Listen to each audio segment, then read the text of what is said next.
Hey, Planter, let's take a little bit of time and talk about worship, choosing your worship style, and how that coincides to the space that you're looking at doing your worship experience in. So let's begin with the first conversation, choosing your worship style.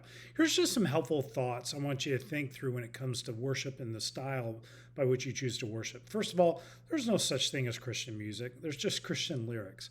The reality is that God can and He does use any form and style for His glory. And so that gives you you got a big box as to what you can do and the music style by which you decide to create. Now, second of all, is when the church becomes irrelevant, I want you to think through it does lose a generation. Um, I don't know if there's anything sadder than watching that actually take place. I've had the opportunity to attend a couple churches and even coach a few different churches that came to me going, Lee, we don't have any children in our children's ministry. I'm like, zero? Like, you have no children at all? And they're like, no, we haven't. And we built a brand new facility and even built a brand new nursery, and there's never even been one person in that nursery. That's heartbreaking when you think about it. And it's like, how in the world does a church actually get to that point in their ministry?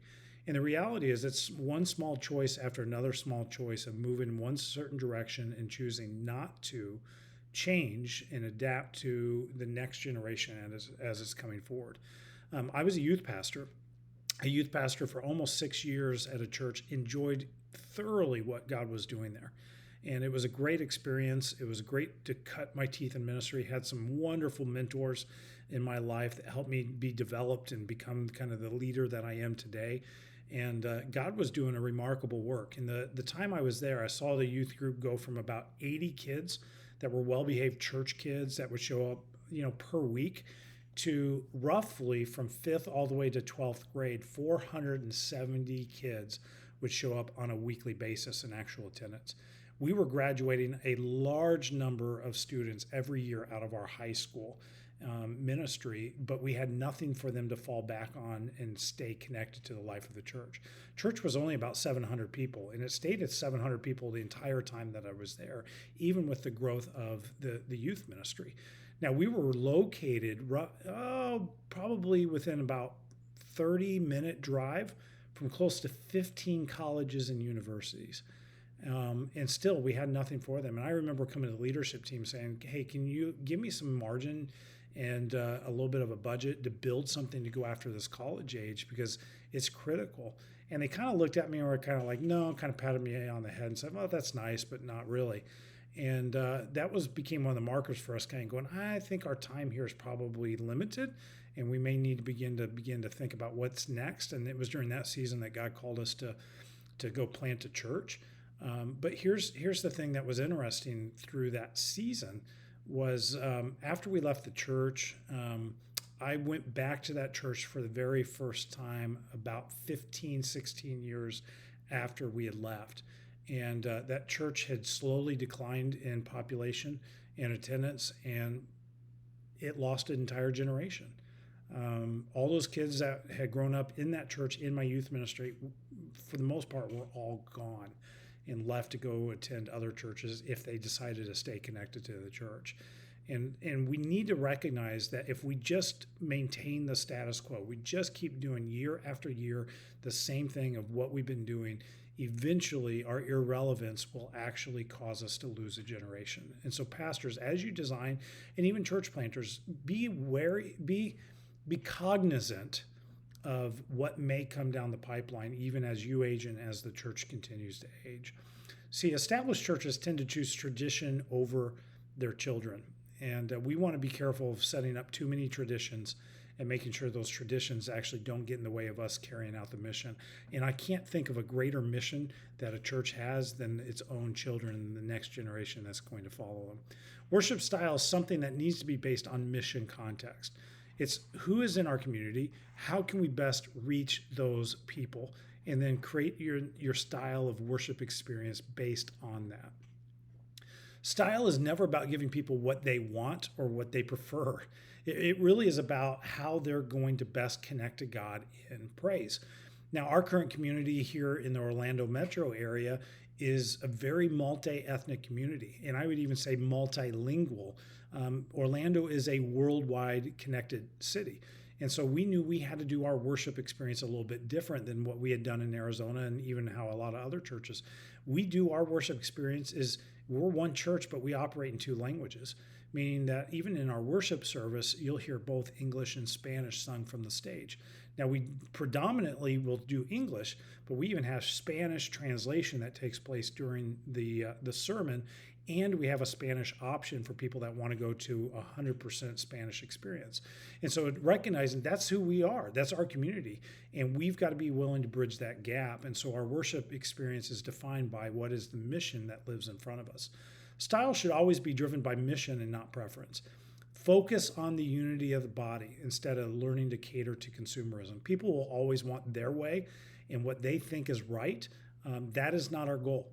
Our goal is to lead people into a deeper relationship with Jesus, is not just to cater to what their desire is. And so that will require some courage. It'll require some hard conversations, even as a church planter. I remember right before we planted our first church thinking, man, I'm so glad I'm starting a new church. I don't have to fight worship wars. It was 2 weeks in to our church that the worship wars started. And so don't think just because you're starting a new church that you won't have to fight any of these battles. You will. And people will want their way, and they will expect that you're going to bend towards them. And so I just want to prepare you to be able to handle those conversations. Now, what about when it comes to actually choosing your worship space? Again, it comes back to clarifying your target community. Understand where people drive and where people don't.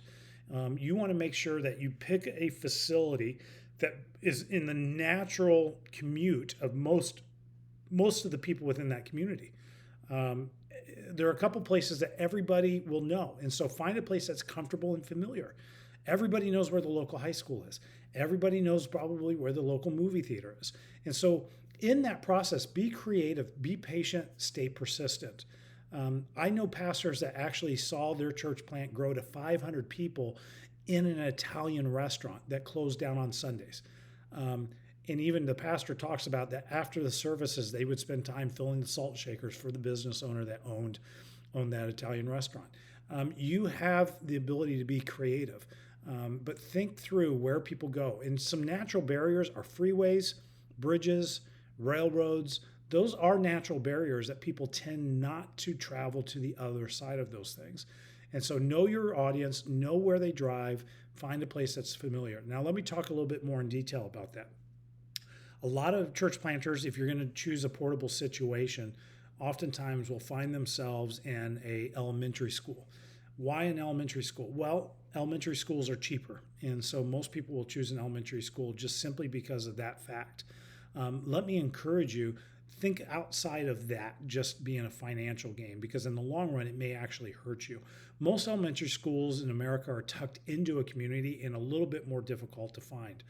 A couple other problems that they present are lack of parking space for an elementary, because last time I checked, fifth graders weren't necessarily driving to school, and most of them have a cafetorium. And so if you're going to be meeting, you're probably in a cafetorium, lower ceilings, smaller space, smells like cafeteria food. It's not necessarily the most appealing place to be able to hold a church service. Middle schools are a little bit of an upgrade from that. Some middle schools have active performing arts facilities. If so, fantastic. It's probably 50-50 whether or not a middle school actually has that kind of facility. You may find that it's a cafetorium, and parking oftentimes can be an issue with the middle school. Now, middle schools are a little easier to find typically than an elementary school because most of them are somewhat adjacent to a local high school. I know, like in our community, the middle school is directly next to the high school, but it's still tucked behind the high school. High schools are a great facility. Parking is never an issue. Most high schools in the United States have some type of performing arts facility that you can use as well and lease out, which makes it feel more professional, even church-like. Now, one of the things you want to pay attention to with that is sometimes they can be too big. And as a result, the room itself swallows you and makes you feel smaller than you really are. I know we started in a movie theater, moved to a high school in Arizona, and when we moved into the high school, the auditorium seated 1,300 people, and it just swallowed us up. We went from 2 services to 1 service and still felt like the room was huge compared to the size of people that were attending the service. And that just brought different challenges along the road. I'm a fan of movie theaters because lobby spaces, you got plenty of lobby space. Parking's never an issue. Central location. Everybody, again, like the high school, everybody knows where the local movie theater is. Has fantastic bathrooms. The smell of popcorn is not necessarily a negative thing when people are coming to church. What you do need to know, most movie theaters, if you're releasing, have very specific hours by which they will allow you to use their facility. I know for us, we had to be out by 11 o'clock in the morning, or else we got double charged for that. We still operated two services, and they were 50-minute services with only 10 minutes turnaround. But that 10-minute turnaround we were able to do because the lobby space was large. We actually used 4 movie theaters.